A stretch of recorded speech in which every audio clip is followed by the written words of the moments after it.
Having this Murphy bed in our guest bedroom is phenomenal, and I'm going to show you how easy it is to put it back into being a chest. So here we go. Here's the bed. Take off the bedding.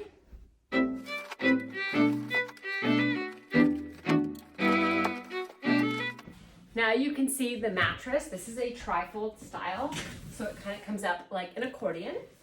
Really simple, it's not heavy, and then it just pushes right into this space. So it perfectly goes in there. Now this part folds up. Again, not too heavy. I can do this all by myself.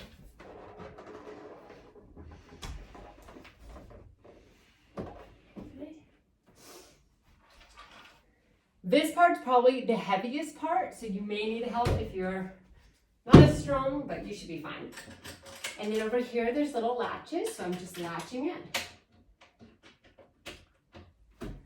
Do that over here. Here's the latch. Goes like that. Clips, not difficult. And then we have two pieces left down here, and I'll show you what we can do with those. So for now, I'm just gonna put this up. You can put the bedding that you use often in here. It's a storage area. And then you're just gonna slide it under.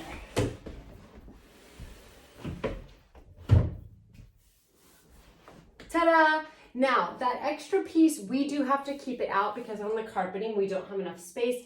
But I believe before when we had this on just hardwood, we were able to slide it in together. But it's not too much of a big deal. We just kind of tuck it into a corner. And then as you saw, I do have some more space. So once we wash our sheets, we'll put them in there and they'll be ready for the next guest. This is the best Murphy cabinet bed. I think you're gonna love it.